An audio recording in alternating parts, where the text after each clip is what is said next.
Hello friends, स्वागत है तमारू Gujarati recipe kitchen अंदर। आज हूँ तमारी साथे शेर करीश शेकवानी के बाफानी झंझट वगर રીંગણનું ભરતું બનાવવાની રેસીપી। तो मारी आ रीते तमे રીંગણનું ભરતું बनावशो तो खूब ओछा समयनी अंदर एकदम स्वादिष्ट રીંગણનું ભરતું बनीने तैयार थशे। तो चलो एकदम स्वादिष्ट રીંગણનું ભરતું बनावવાનું શરૂ કરીએ। तो રીંગણનું ભરતું बनाववा माटे તમે જોઈ શકો છો, મેં અહીંયા 2 રીંગણ લીધા છે। તો ભરતું બનાવવા માટે સૌથી પહેલા આપણે રીંગણની ઉપરની છાલ કાઢી લઈશું અને પાણીની અંદર રીંગણને કટ કરી લઈશું।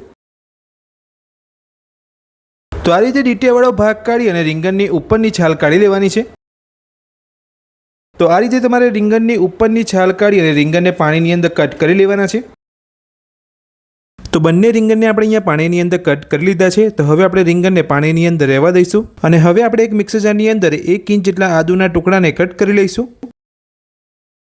સાથે જ એક કટ કરેલું લીલું મરચું લઈશું।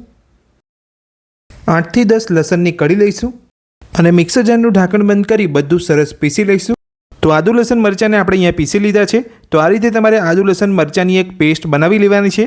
તો હવે ભરતું બનાવવા માટે એક કડાઈની અંદર 4 મોટી ચમચી જેટલું તેલ ગરમ કરીશું।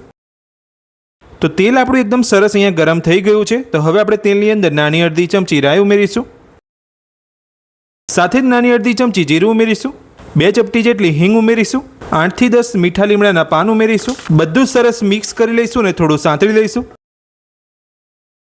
બધું થોડું સાંતળી લીધા પછી હવે આપણે તેની અંદર આદુ લસણ મરચાંની પેસ્ટ ઉમેરીશું। પેસ્ટ ઉમેરીને બધું સરસ ફરીથી સાંતળી લઈશું। પેસ્ટ ઉમેરીને થોડું સાંતળી લીધા પછી હવે આપણે કડાઈની અંદર ઝીણી સમારેલી ડુંગળી ઉમેરીશું।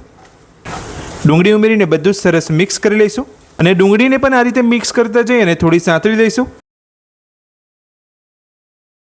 તો ડુંગળી એકદમ સરસ આપણી અહીંયા સતળાઈ ગઈ છે। તો હવે આપણે કડાઈની અંદર ઝીણા સમારેલા ટામેટાં ઉમેરીશું, સાથે સ્વાદ પ્રમાણે મીઠું ઉમેરીશું।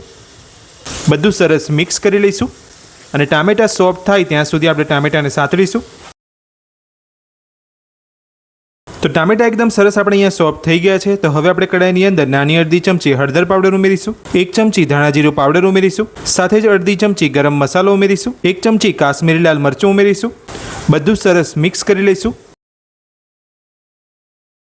તો મસાલા ઉમેરીને આપણે અહીંયા બધું સરસ મિક્સ કરી લીધું છે। તો હવે આપણે જે કટ કરેલા રીંગણને પાણીની અંદર રાખ્યા છે તે રીંગણ લઈ લઈશું। તો બધા જ કટ કરેલા રીંગણ આપણે અહીંયા કડાઈની અંદર લઈ લીધા છે। તો હવે આપણે બધું સરસ મિક્સ કરી લઈશું।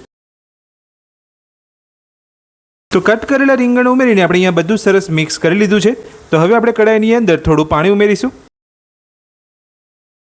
તો મેં અહીંયા અડધી વાડકી જેટલું પાણી ઉમેર્યું છે। પાણી ઉમેરીને બધું સરસ મિક્સ કરી લઈશું।